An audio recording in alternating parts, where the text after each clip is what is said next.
കഥ അച്ഛനെന്ന സ്വപ്നം ഭാഗം 10 രചന ശാലിനി എ. സോറി മാസ്റ്റർ, യാമിനിയെ രക്ഷപ്പെടുത്താൻ കഴിഞ്ഞില്ല. She is no more. കാർത്തിക്കിൻ്റെ കാതുകളിൽ ആ വാക്കുകൾ മാത്രം മുഴങ്ങിക്കൊണ്ടിരുന്നു. യാമിനി, അത് അമ്മയായിരിക്കുമോ? വേറെ ഏതെങ്കിലും യാമിനിയെക്കുറിച്ച് അച്ഛൻ ഇതുവരെ സംസാരിക്കുന്നത് കേട്ടിട്ടില്ലല്ലോ. മറ്റേതെങ്കിലും യാമിനിയാണ് മരിച്ചതെന്നറിഞ്ഞാൽ അച്ഛൻ ഇങ്ങനെ ഇമോഷണൽ ആകേണ്ട കാര്യമില്ലല്ലോ. ശരിക്കും അത് അമ്മ തന്നെയാണോ? അമ്മ മരിച്ചത് തന്നെയാണോ അയാൾ അച്ഛനോട് പറഞ്ഞത്? കാർത്തിക്കിൻ്റെ കണ്ണുകളിൽ അന്നേരം യാമിനിയുടെ മുഖം തെളിഞ്ഞു. ഇവിടെ നിന്നും ഇറങ്ങിപ്പോയതിനു ശേഷം അമ്മ 3 തവണ സ്കൂളിൽ വന്നിരുന്നു. അപ്പോഴൊന്നും അമ്മയെ കാണാൻ താൻ കൂട്ടാക്കിയില്ല. അമ്മ എന്ന് ഓർക്കുമ്പോൾ തന്നെ കൺമുന്നിൽ നിറഞ്ഞു നിൽക്കുന്നത് മാറിന് കുറുകെ കെട്ടിയ അടിപ്പാവാടയും മാറുമറച്ചും കൊണ്ടുള്ള ഒരു തോർത്തും, അമ്മയ്ക്ക് പിന്നിലായി കൈലി വാരി ചുറ്റിക്കൊണ്ട് അന്നത്തെ ഡ്രൈവർ ഭരതേട്ടൻ. പുറത്തെ രംഗം കണ്ട് സ്തംഭിച്ചു നിൽക്കുന്ന അച്ഛൻ്റെ ദയനീയമായ മുഖം. മുത്തച്ഛൻ്റെ സഹോദരിയുടെ മകൾ സുഭദ്ര ചിറ്റയുടെ കൂടെ വെറുതെ കറങ്ങാൻ പോയതായിരുന്നു താൻ. തിരികെ വീട്ടിലേക്ക് വന്നപ്പോൾ മുന്നിൽ കണ്ട രംഗമായിരുന്നു അതെല്ലാം. 7 വയസ്സുകാരൻ്റെ ഹൃദയത്തിലേറ്റ കനത്ത ആഘാതമായിരുന്നു അത്. അമ്മ എന്ന പദത്തിനോട് തന്നെ വെറുപ്പ് തോന്നിയ നിമിഷങ്ങൾ. മുത്തശ്ശിയും സുഭദ്ര ചിറ്റയും തൻ്റെ മുൻപിൽ വെച്ച് അമ്മയെ പറഞ്ഞ അറപ്പും വെറുപ്പും തോന്നുന്ന വാക്കുകൾ എല്ലാം കേട്ട് ചങ്കുപൊട്ടി കരഞ്ഞ ആ രാത്രി. അമ്മയുടെ ചൂടില്ലാതെ, അമ്മയുടെ തലോടലില്ലാതെ ഒറ്റപ്പെട്ടു പോയ രാത്രി. കാർത്തി കണ്ണുകളിലൊന്ന് ഇറക്കി അടച്ചു തുറന്നു. 3ാമതും അമ്മ തന്നെ സ്കൂളിലേക്ക് കാണാൻ വന്നപ്പോഴാണ്, പോയി പറയടാ അവരെ എനിക്ക് കാണണ്ടെന്ന്. ഒരു ആക്രോശം പോലെയാണ് താനെന്ന് ബദ്രിയോട് അങ്ങനെ പറഞ്ഞത്.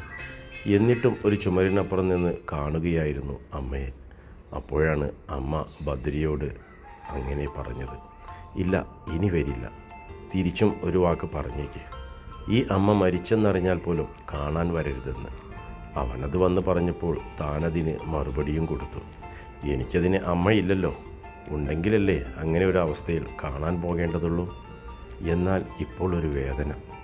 അമ്മ ചെയ്ത തെറ്റ് അച്ഛന് പൊറുക്കാൻ കഴിഞ്ഞു എന്നോർക്കുമ്പോൾ ഈ ജന്മം അമ്മയോട് പൊറുക്കാൻ പാടില്ലാത്തത് അച്ഛനല്ലേ? കാർത്തി ഓഫാക്കി വെച്ച TV വീണ്ടും ഓൺ ചെയ്തു. എല്ലാ ചാനലും ഫ്ലാഷ് ബാക്ക് എഴുതി പോകുന്നുണ്ട്. അവൻ ഒരു ന്യൂസ് ചാനൽ വെച്ചു.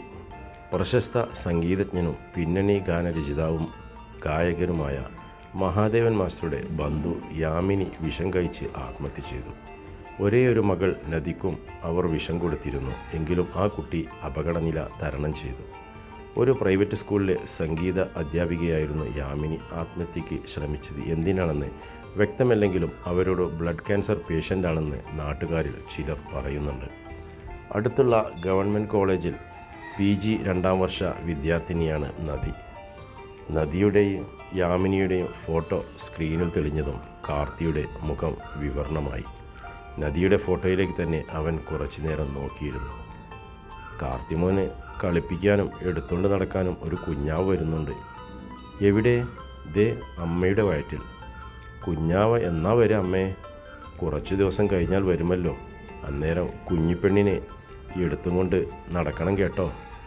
കുഞ്ഞിപ്പെണ്ണാണോ വരുന്നത്? അമ്മയുടെ ചക്കരയ്ക്ക് കുഞ്ഞിപ്പെണ്ണിനെയാണോ കുഞ്ഞിച്ചക്കനെയാണോ ഇഷ്ടം? കുഞ്ഞിപ്പെണ്ണ് മതി. അന്നേരം യാമിനി അവനെ ചേർത്ത് പിടിച്ച് നെറുകയിൽ ചുണ്ടമർത്തി. അമ്മ ഇപ്പോൾ തൻ്റെ അരികിലുണ്ടെന്നും തന്നെ ചേർത്ത് പിടിച്ചിരിക്കുകയാണെന്നും കാർത്തിക്ക് തോന്നിപ്പോയി. ഇത്രയും നാളായിട്ടും അമ്മയുടെ വയറ്റിലുണ്ടായിരുന്ന കുഞ്ഞിനെക്കുറിച്ച് താൻ ചിന്തിച്ചിരുന്നില്ലല്ലോ എന്ന് അവനോർത്തു. കാർത്തി ഫോണെടുത്ത് ബദ്രിയെ വിളിച്ചു. പലവട്ടം വിളിച്ചിട്ടും അവൻ ഫോണെടുത്തില്ല. ബദ്രി ഫോൺ എടുക്കാത്തത് മനഃപൂർവ്വമാണെന്ന് കാർത്തിക്ക് അറിയാമായിരുന്നു. പോസ്റ്റ്മോർട്ടം ചെയ്യേണ്ടതിനാൽ യാമിനിയുടെ ബോഡി മോർച്ചറിയിലേക്ക് മാറ്റി. നദിക്ക് ഓർമ്മ വന്നപ്പോൾ തൊട്ടു തുടങ്ങിയ ബഹളമാണ് അമ്മയെ കാണണമെന്ന് പറഞ്ഞ്. എനിക്ക് അമ്മയെ കാണണം, അമ്മയില്ലാതെ എനിക്ക് ജീവിക്കണ്ട. ഒരേ വാശിയിലാണ് നദി. ബഹളം മുറുകിയപ്പോൾ ആരെങ്കിലും ഒരാശ്വാസത്തിനായി നദിയുടെ കൂടെ നിൽക്കാൻ ഡോക്ടർ ഉത്തരവിട്ടു. അതോടെ രേണുക അവളുടെ കൂടെ നിൽക്കാനായി ICUവിനുള്ളിലേക്ക് പോയി. രേണുക ഉള്ളിലേക്ക് പോകുന്നതിന് മുൻപ് മഹാദേവൻ അവളോട് കുറച്ച് കാര്യങ്ങൾ ആവശ്യപ്പെട്ടിരുന്നു.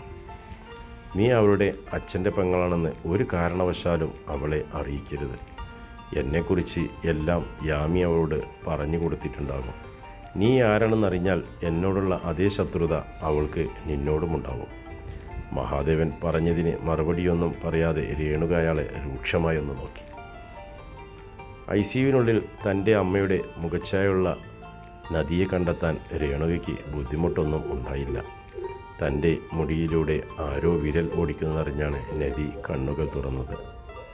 മോള് വിഷമിക്കേണ്ട കേട്ടോ, ഞങ്ങളൊക്കെ കൂടെയുണ്ട്, അതീവ വാത്സല്യത്തോടെ രേണുക പറഞ്ഞു. അതിന് നിങ്ങളെൻ്റെ ആരാ? നദിയുടെ ആ ചോദ്യത്തിന് മുന്നിൽ രേണുക ഒരു നിമിഷം പകച്ചുപോയി. മോളെ, ഞാൻ നിൻ്റെ അമ്മയുടെ കൂട്ടുകാരിയാണ്. യാമി ഭർത്താവിൻ്റെ വീട്ടിൽ നിന്നും ഇറങ്ങിപ്പോയതിന് ശേഷം അവളെ ഞങ്ങൾ തിരയാൻ ഒരിടവും ബാക്കിയില്ലായിരുന്നു. 4-5 ദിവസങ്ങൾക്ക് മുൻപാണ് അവൾ എൻ്റെ ഭർത്താവിനെ കാണാൻ അദ്ദേഹത്തിൻ്റെ ഓഫീസിലേക്ക് വന്നു. അന്ന് അദ്ദേഹം കമ്പനി ആവശ്യത്തിനായി ബാംഗ്ലൂരിലേക്ക് പോയിരിക്കുകയായിരുന്നു. അതുകൊണ്ട് അവർക്ക് തമ്മിൽ കാണാൻ സാധിച്ചില്ല. യാമി എഴുതിയ ഒരു കത്ത് ഓഫീസിൽ ഏൽപ്പിച്ചിട്ടാണ് അവൾ തിരികെ പോയത്. ആ കത്ത് അദ്ദേഹത്തിൻ്റെ കയ്യിൽ കിട്ടുന്നത് ഇന്നലെയായിരുന്നു. അദ്ദേഹം അത് വായിക്കുമ്പോഴേക്കും ഇന്നലെ രാത്രി 8 മണി കഴിഞ്ഞു. അതിലുള്ള ഫോൺ നമ്പറിൽ വിളിച്ചു നോക്കിയപ്പോൾ സ്വിച്ച് ഓഫ്. യാമി ആ കത്തിൽ നിങ്ങളുടെ അഡ്രസ്സും വെച്ചിരുന്നു. അതിൽ പ്രകാരം ഇവിടുത്തെ പോലീസ് സ്റ്റേഷനിൽ വിവരം അറിയിച്ചതാണ്. ഞങ്ങൾ അവിടെ എത്തുന്നതിന് മുൻപേ അവർ നിങ്ങളെ ഹോസ്പിറ്റലിൽ എത്തിച്ചു. 1 മണിക്കൂറിന് മുൻപേ ഞങ്ങൾ ആ കത്ത് കിട്ടിയിരുന്നെങ്കിൽ തീർച്ചയായും ഇത്തരമൊരവസ്ഥ നിങ്ങൾക്ക് വരില്ലായിരുന്നു. നദി രേണുകയുടെ മുഖത്തേക്ക് തന്നെ നോക്കിക്കിടക്കുകയാണ്. എൻ്റെ അമ്മയുടെ കൂട്ടുകാരിയാണല്ലേ? എന്താ പേര്? രേണുക പറഞ്ഞിട്ടുണ്ടോ അമ്മ എന്നെക്കുറിച്ച്? അവരുടെ ചോദ്യത്തിന് നദി ഇല്ലെന്ന അർത്ഥത്തിൽ കണ്ണുകൾ അടച്ച് തല വിലങ്ങനെയാട്ടി. അമ്മ ആരെക്കുറിച്ചും പറഞ്ഞിട്ടില്ല. അമ്മ അനാഥയാണെന്ന് മാത്രം പറഞ്ഞു തന്നിട്ടുണ്ട്. ഒരു ഓർഫനേജിലാണ് വളർന്നതെന്ന് നദി പറഞ്ഞത് കേട്ട് രേണുകയുടെ കണ്ണുകൾ നിറഞ്ഞു. കൂട്ടുകാരി എന്ന് പറയുമ്പോൾ നിങ്ങൾക്ക് എൻ്റെ അച്ഛനെക്കുറിച്ച് അറിയാമല്ലേ? രേണുക അതിന് മറുപടി പറഞ്ഞില്ല. അവളുടെ മുടിയിൽ അങ്ങനെ വിരൽ ഓടിച്ചു നിന്നു. അറിയാമെന്ന് ഈ മൗനം എന്നോട് പറയുന്നുണ്ട്. അറിയാതെ പോലും ആ പേര് എന്നോട് പറയേണ്ട കേട്ടോ. എൻ്റെ അച്ഛൻ ആരാണെന്നറിയാൻ ഒത്തിരി ആഗ്രഹിച്ചിരുന്നു ഞാൻ. അദ്ദേഹത്തെ ഞാൻ ഒരുപാട് സ്നേഹിച്ചിരുന്നു. എല്ലാ മാസവും എൻ്റെ എല്ലാ വിവരങ്ങളും അടങ്ങിയ ഒരു കത്ത് ഞാൻ അച്ഛന് എഴുതുമായിരുന്നു. ആ കത്തിൽ അച്ഛനോടുള്ള എൻ്റെ സ്നേഹമുണ്ടായിരുന്നു, അച്ഛനോടുള്ള പരിവങ്ങളുണ്ടായിരുന്നു, എൻ്റെ കൊച്ചു കൊച്ചു സങ്കടങ്ങളുണ്ടായിരുന്നു, എന്ത് സന്തോഷങ്ങൾ ഉണ്ടായിരുന്നു എല്ലാം ഞാൻ അച്ഛനോട് പങ്കുവച്ചിരുന്നു. ശരിക്കും പറഞ്ഞാൽ ഞാൻ ആ കത്ത് എഴുതുകയായിരുന്നില്ല, മറിച്ച് അച്ഛനോട് സംസാരിക്കുകയായിരുന്നു. അക്ഷരങ്ങൾ കുട്ടി എഴുതാൻ തുടങ്ങിയപ്പോൾ മുതൽ എഴുതി തുടങ്ങിയതാണ്. ഞാൻ അച്ഛന് കത്തെഴുതുന്നതിനോ അതിലൂടെ അദ്ദേഹത്തോട് സംസാരിക്കുന്നതിനോ അമ്മ ഒരിക്കലും എതിർ നിന്നിട്ടില്ല. എന്നാൽ കഴിഞ്ഞ ദിവസം അമ്മ എന്നോട് കുറേ കാര്യങ്ങൾ പറഞ്ഞു. അമ്മയെ പരിഹാസ്യയാക്കിയ നിർത്തിയതും വ്യഭിചാരിണെന്ന് മുദ്ര കുത്തിയതും ഞാനെന്ന ഗർഭശിശുവിനെ തള്ളിപ്പറഞ്ഞതും എല്ലാം എന്നോട് അമ്മ പറഞ്ഞു. എന്നാൽ അദ്ദേഹം ആരാണെന്നോ അദ്ദേഹത്തിൻ്റെ പേരെന്താണെന്നോ എന്നോട് പറഞ്ഞില്ല. അടുക്കള പണിയെടുത്ത് ജീവിച്ചാലും അയാളുടെ ഔദാര്യം സ്വീകരിക്കരുതെന്ന് വളരെ വേദനയോടെയാണ് അമ്മ പറഞ്ഞത്. എന്നിട്ടും വിഷം കഴിച്ചതിന് ശേഷം ഞാൻ അമ്മയോട് ചോദിച്ചു, ഏതായാലും നമ്മൾ മരിക്കുകയല്ലേ, എനിക്ക് അച്ഛൻ്റെ പേരെങ്കിലും പറഞ്ഞുതാ എന്ന്. അച്ഛൻ്റെ പേര് പറയുന്നതിന് മുമ്പ് വേറൊരു കാര്യം അമ്മ പറഞ്ഞു, എനിക്കൊരു ഏട്ടനുണ്ടെന്ന്. പിന്നീട് അച്ഛൻ്റെ പേര് പറയാൻ നോക്കിയപ്പോൾ അമ്മയ്ക്ക് ശബ്ദം വഴങ്ങുന്നില്ലായിരുന്നു. എന്ന 2 വാക്കുകൾ മാത്രം പറഞ്ഞു. ആ പേര് കേൾക്കാനുള്ള യോഗം എനിക്കില്ല. അതുകൊണ്ടായിരിക്കും അമ്മയ്ക്ക് അത് പറയാൻ കഴിയാതിരുന്നത്. ആ പേര് എനിക്കിനി കേൾക്കണ്ട, ഒരിക്കലും കേൾക്കണ്ട. അയാളെ എനിക്കിനി കാണുകയും വേണ്ട. ഉയർന്ന സ്വരത്തിലാണ് നദി അവസാനം പറഞ്ഞു നിർത്തിയത്. രേണുകയുടെ കണ്ണുകൾ നിറഞ്ഞൊഴുകി. ആൻറ്റി, അമ്മ പോയല്ലേ? എനിക്കിനി അമ്മയെ കാണാൻ പറ്റില്ലല്ലോ. എനിക്കെൻ്റെ അമ്മയുടെ ഒപ്പം പോകാൻ പറ്റിയില്ലല്ലോ. എന്നെ എന്തിനാ രക്ഷിച്ചത്? ഞങ്ങൾ 2 പേരും ആർക്കും ശല്യമാകാതെ ഈ ഭൂമിയിൽ നിന്നും പോകുമായിരുന്നല്ലോ. അമ്മയില്ലാതെ, അമ്മയെ കാണാതെ ഞാൻ എങ്ങനെയാ ജീവിക്കുക? എനിക്ക് പറ്റില്ലല്ലോ ദൈവമേ. എനിക്ക് വേണ്ടിയല്ലേ എൻ്റെ അമ്മ ജീവിച്ചത്. എനിക്ക് വേണ്ടിയല്ലേ അമ്മ ഇപ്പോൾ മരിച്ചത്. എന്നെ ഇവിടെ തനിച്ച് വിട്ടിട്ട് പോകാൻ പറ്റാത്തത് കൊണ്ടല്ലേ എൻ്റെ അമ്മ ആത്മഹത്യ തിരഞ്ഞെടുത്തത്. എന്നിട്ടിപ്പോൾ അമ്മ തനിച്ചു പോയാൽ എങ്ങനെ ശരിയാകും? ഞാൻ കൂടെയില്ലാതെ അമ്മയ്ക്ക് സ്വസ്ഥത കിട്ടില്ല ആൻറ്റി.